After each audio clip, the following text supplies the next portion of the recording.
Gali, subsecretario del Interior. ¿Cómo está, subsecretario? Muy buenas noches. Buenas noches, Álvaro. Gracias por la invitación. Adelantemos cómo va a ser la noche del sábado, cómo va a ser el resguardo de las urnas, que es un proceso completamente inédito en nuestro país, una elección de 2 días, y es precisamente ese momento el que genera mayores dudas. ¿Cuál es el dispositivo, el operativo que ha preparado el gobierno para esa hora crucial? A ver, efectivamente, todos los procesos electorales tienen una serie de etapas en materia de seguridad. Esto ya lo habíamos elaborado, ¿no es cierto?, para el proceso en abril, desde el transporte y custodia de los materiales electorales que requieren de un resguardo para su transporte, para llegar y para que esté todo listo para el inicio del proceso electoral. Y efectivamente lo que hace nuevo esta elección es que tenemos una elección que se realiza en 2 días. Y ahí es importante recordarle a la ciudadanía que, más allá de las medidas de seguridad que te voy a contar, es importante que la ciudadanía sepa que tiene que ir a votar sábado o domingo. Es una elección que se realiza en 2 días, pero porque se puede ir a votar cualquiera de los 2 días, no hay que ir ambos días a votar. Y en lo que es seguridad, lo distinto es que las urnas se van a abrir, al igual que siempre, al final de la jornada electoral, y por lo tanto va a ser al final del fin de semana. Y eso implica un resguardo especial de seguridad que es la noche del sábado, ¿no es cierto? Y por eso el Servicio Electoral ha tomado medidas del sello, tanto de las urnas como también de las salas donde estas urnas van a quedar, con un adecuado resguardo por parte de las Fuerzas Armadas en los locales de votación, pero también por parte de Carabineros en el perímetro exterior. Pero ¿cómo va a ser el momento cuando se cierren los locales de votación el día sábado a las 6 de la tarde? Hay que decirle a la gente, llegamos hasta acá, seguimos mañana. ¿Qué pasa a partir de ese momento y en particular con las urnas? A ver, las mesas se cierran, al igual que siempre, a las 6 de la tarde, salvo que hayan personas que estén a la espera de sufragar. La mesa se cierra a las 6 de la tarde y ahí es el delegado de la Junta Electoral, son los encargados, las autoridades electorales, las que toman posesión del local y sellan estas urnas con un sello especial, que se hizo especialmente para este efecto, de tal manera que nadie pueda intervenir, ni las mesas, ni los locales de votación, hasta el día siguiente a las 8 de la mañana nuevamente, cuando se abren los locales de votación y se puede seguir el proceso electoral. ¿Y quién duerme ahí? ¿Quién se queda en el local? Van a haber personas a cargo, no solo personal militar, que está a cargo del resguardo, ¿no es cierto?, de los locales, pero además va a haber un delegado del CERVEL y además apoderados de las distintas fuerzas políticas van a poder estar en el local de votación, de tal manera de poder también certificar que nada ha ocurrido con las mesas de sufragio. Los apoderados finalmente van a poder quedarse ahí.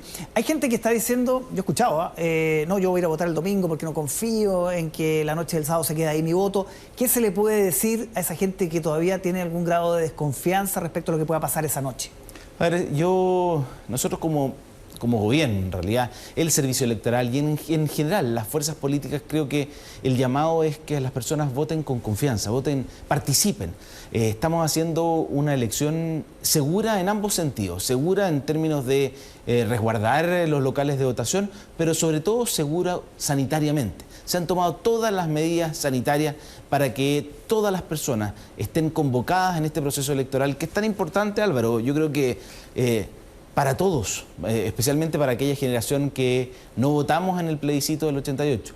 Este proceso electoral, que partió con la convocatoria que hizo el presidente Sebastián Piñera aquel 12 de noviembre, ¿no es cierto?, que fue luego transformado en el acuerdo del 15 de noviembre y luego concurrimos todos a las urnas el 25 de octubre para fijar esta hoja de ruta que hoy día viene a materializarse con la elección de constituyentes, que además está acompañada de otras 3 elecciones. Entonces la convocatoria es amplia y con la confianza de que no solo la seguridad del proceso eleccionario va a estar garantizada, sino también la seguridad sanitaria para poder desarrollar este proceso electoral de manera tranquila. En Chile, subsecretario, estamos acostumbrados a conocer los cómputos y los detalles de la elección y el resultado muy temprano. La excepción fue el plebiscito constitucional, que por razones sanitarias se extendió el funcionamiento de las mesas, pero en general, pensando en las presidenciales pasadas, las parlamentarias, 6, 7 de la tarde ya tenemos bastante claro lo que pasó. ¿Qué nos espera el día domingo? A ver, esta es una elección también en ese sentido bastante particular. Son 4 votos. Hay que recordar de nuevo a a todas las personas que es un voto por papeleta, una marca en cada papeleta, pero son 4 elecciones, una de convencionales constituyentes, la otra de gobernadores regionales, una tercera de alcaldes y una cuarta de concejales. Entonces, en cada una de ellas va a tener que sufragar el elector, y por lo mismo yo creo que este va a ser un recuento de votos bastante más largo que lo normal.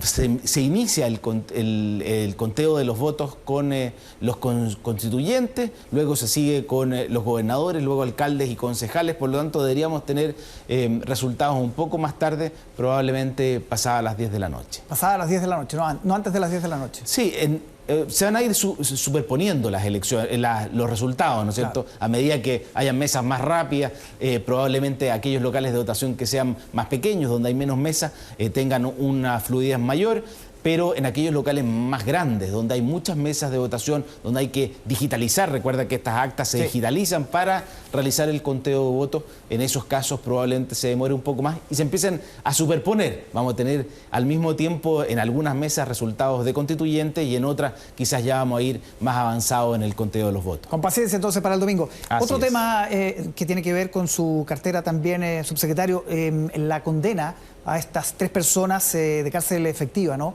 Que estuvieron involucradas en el incendio del Hotel Príncipe de Asturias. ¿Cómo se recibe esa señal? ¿Es una cantidad suficiente de años, 6 años en el caso de ellos? A ver, yo te diría valorar algo que ha estado quizás en cuestionamiento en el último tiempo.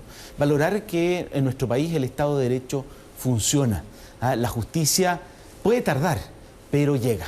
Y por lo tanto nosotros vemos con satisfacción que todas las partes pudieron hacer presentes sus alegaciones. Nosotros empujamos a esta causa porque creemos que fue uno de los hechos graves, provocó gran conmoción pública, y aquí hay condenas a penas privativas de libertad efectiva por delitos reiterados de elaboración de artefactos incendiarios, Álvaro.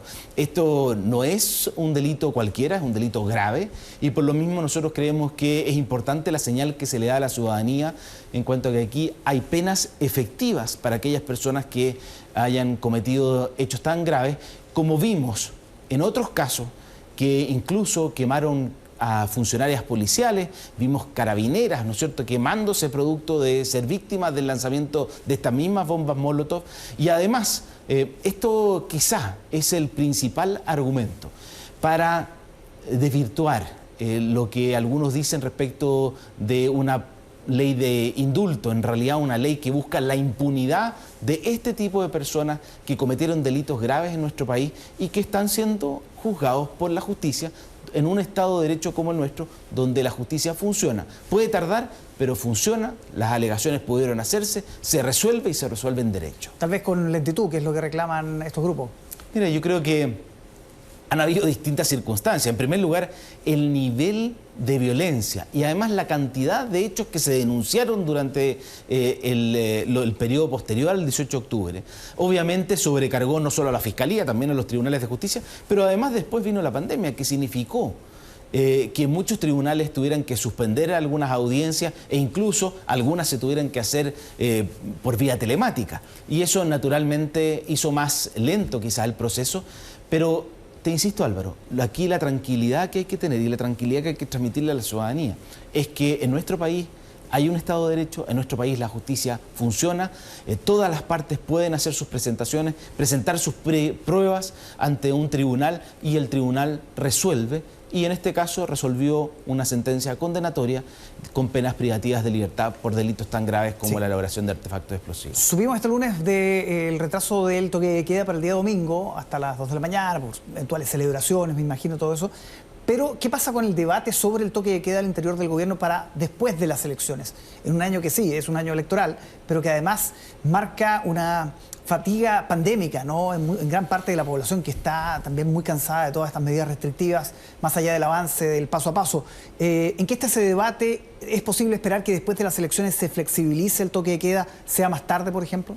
Sí, la verdad es que el toque de queda es una más de las medidas del paso a paso. Si usted se fija, hemos estado en un proceso de avance y retroceso de acuerdo con la evaluación que hace la autoridad sanitaria. Y yo creo que en esto gracias al proceso de vacunación que hemos llevado adelante, que ha significado que ya varios millones de personas estén hoy día ya vacunados con 1 o 2 dosis y puedan y quizás con mayor tranquilidad hacer frente a esta pandemia, pero no hay que descuidarnos.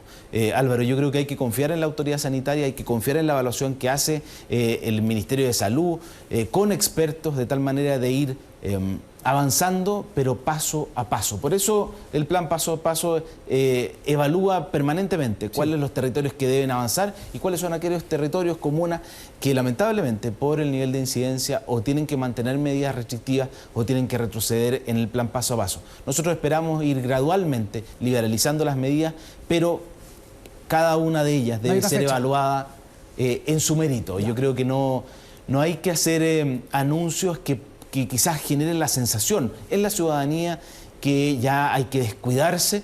Por el contrario, hay que mantener las medidas preventivas porque esta pandemia ha demostrado ser impredecible y por lo mismo avanzar en la vacunación y no confiarse. Claro, una cosa son las cuarentenas, que si bien hay algunos expertos que las cuestionan, dan más o menos cuenta de sus resultados.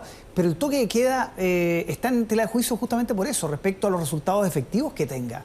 Y por eso le pregunto si es que el debate, digamos, se ha acelerado en los últimos días respecto a eso. Sí, la verdad es que casi todas las medidas, Álvaro, han estado sujetas a mucho debate público. Y yo diría que el toque de queda no ha estado exento de eso, pero, insisto, yo esperaría las resoluciones de la autoridad sanitaria de tal manera de poder evaluar cada una de las medidas a medida que vayamos avanzando en el plan paso a paso. Subsecretario Gali, muchísimas gracias por acompañarnos esta noche. Gracias a ti. Que esté muy bien.